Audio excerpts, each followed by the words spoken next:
YouTube. Aujourd'hui, on se retrouve pour The Bucket List de Alice des Merveilles.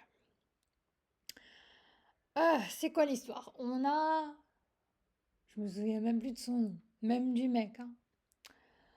Une meuf qui est en prépa pour la médecine et elle a sa meilleure pote avec elle qui est dans la même université et tout. Elle fait le même cursus.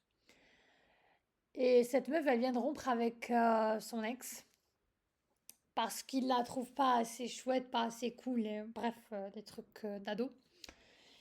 Et en gros, son frère, il est footballeur professionnel.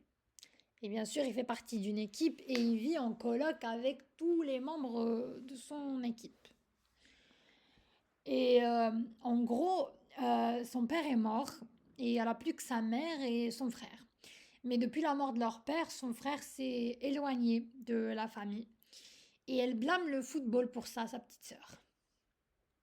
Elle se dit que c'est leur faute, qu'ils l'éloignent d'eux, alors qu'ils ont besoin de lui parce que c'est l'homme de la maison maintenant que son père est plus là et tout. Elle tombe sur un des coéquipiers de son frère et il se passe un... Je me souviens plus comment elle l'a rencontré, to be honest. Je me souviens juste de la rencontre dans le café où il y avait son ex et où elle était en train de parler avec le mec, enfin, le love interest, le mec de qui elle est censée tomber amoureuse et tout. Et genre, elle perd panique, elle perd tous ses moyens et elle va aux toilettes comme une gamine en crise de panique parce que elle veut pas le voir, elle veut pas qu'il la voie dans cet état, enfin bref. Et lui, il remarque qu'elle, elle va vraiment pas bien. Et du coup, il fait comprendre à son mec qu'il est avec elle en chouïa. Et il la retrouve en train de pleurer dehors et tout. Et il lui dit: T'es sérieuse là, t'es en train de faire tout ça pour un mec qui te calcule même pas et qui pense que t'en vaux même pas la peine? Parenthèse, je trouve qu'il a totalement raison. Et il y a une attirance entre ces deux-là. Mais il y a aussi une histoire derrière. En fait, ils se sont retrouvés dans ce café pour parler de une soirée qu'il a passée dans un club avec elle et sa meilleure pote. Je crois que c'est comme ça qu'ils se sont rencontrés, sa meilleure pote Sarah. Et ce soir-là, il était avec une meuf, mais il a dégagé la meuf parce qu'elle parlait super mal des autres et tout. Et elle était là en train de se saouler. Et comme c'est la frère de son pote, il a pris soin d'elle ce soir-là. Soin d'elle au prix de 1000 efforts parce qu'elle lui a vomi dessus. Ou elle s'est vomi dessus. Ou elle a vomi dans sa voiture. En tout cas, elle allait super mal. Elle a pris des photos de lui toute la soirée. Et la fille qui l'a TG, qui l'a dit déguerpir, elle l'accuse d'harcèlement sexuel ou un truc grave comme ça. Et lui, du coup, il sait que c'est pas vrai parce qu'il était toute la soirée en train de prendre soin de la sœur de son coéquipier. Donc il doit la supplier de donner son téléphone et les preuves qu'il y a dedans à la police et tout pour arriver à un accord avec l'autre meuf et ou la humilier publiquement et dire wesh t'es une mytho, arrête de dire n'importe quoi. Comme une gamine de 15 5 ans, elle refuse sous peine de deux conditions. Ouais, parce que la maturité, ça dépasse un peu la protagoniste féminine, hein. Je vais pas mâcher mes mots, je vais vous dire clairement ce que j'ai pensé de ce livre. Alors, la meuf, elle est là, lui dit: Je vais emménager chez toi, moi et ma meilleure pote. Et tu vas devoir faire tout ce que je veux pour que je te donne les photos pour t'innocenter d'un crime que t'as pas commis. Chouette! À un moment, je me suis dit: C'est du foutage de gueule. Elle plaisante, n'est-ce pas? Bah, pas du tout.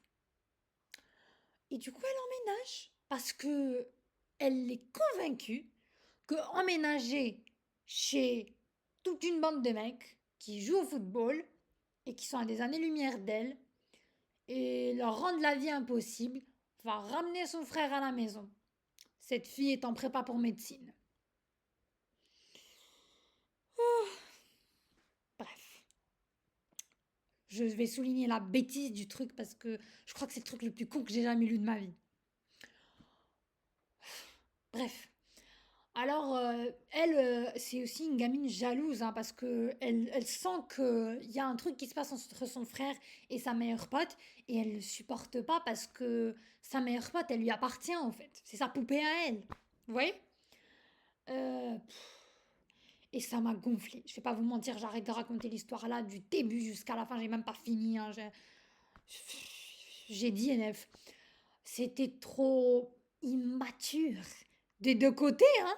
Parce que comme je l'ai dit sur Instagram, si elle avait juste pris son frère entre quatre yeux, elle lui avait dit, tu sais quoi, j'ai un crush sur ton meilleur pote. Ah, et tu sais quoi, je voudrais qu'on règle nos problèmes de famille, que tu me dises pourquoi tu me parles plus depuis la mort de papa, qu'on se parle plus sincèrement et qu'on a que des discussions platoniques. Et sois un peu plus présent pour moi et maman, quoi.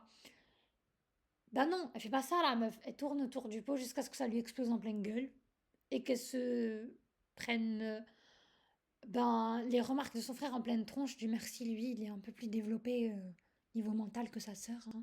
Pourtant, c'est lui le footballeur et c'est elle la future médecin. Ok. Et lui aussi, d'ailleurs, hein, même le protagoniste masculin, il m'a gonflé. Au début, je l'aimais bien, mais après, il m'a gonflé parce que j'ai un crush sur elle, je la veux, mais oh, c'est la sœur de mon coéquipier, c'est chasse gardée. Tu peux pas être honnête avec ton coéquipier 5 minutes et lui dire mec, j'ai un truc à te dire, c'est important, viens, on s'assoit 5 minutes. Dis, j'ai un énorme crush sur ta sœur et j'ai envie de sortir avec elle, quoi. Et que ça aille plus si ça doit égaler. Non, il n'y a pas ça. On tourne autour du pot. Ça m'est ridicule.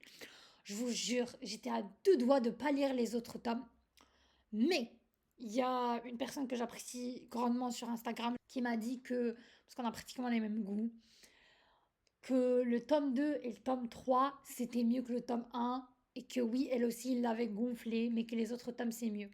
Donc franchement, je me tâte un petit peu, je laisse la frustration passer, mais je vais finir par lire les autres tomes. Mais je vais pas vous dire, de Bucket List, pour moi, c'est un gros non. Je ne supporte pas l'immaturité de la protagoniste féminine et sa bêtise. À un certain moment, j'étais en train de lire et je me suis dit, mais c'est quoi ce bordel en fait? T'es censé être médecin. T'es censé soigner des gens. T'es censé prendre des décisions importantes en un temps record parce que la vie de personne est entre tes mains. Et t'es pas fichu d'être honnête avec ton frère 5 minutes et d'avoir une conversation. Non, t'emménages chez eux en mode ouais, moi je suis la boss et je vais convaincre mon frère de revenir. Le livre m'a gonflé, c'est juste bête.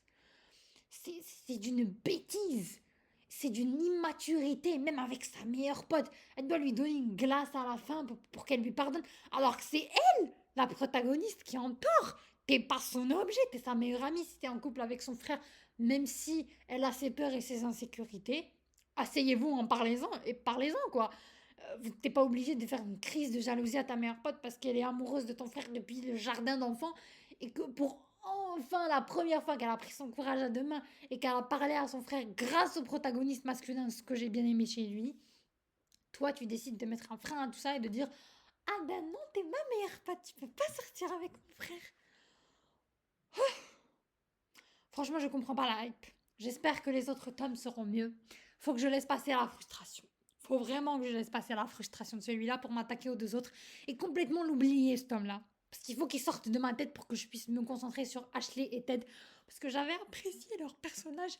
Mais ce tome-là a ruiné ma perception de lire un autre tome comme celui-là.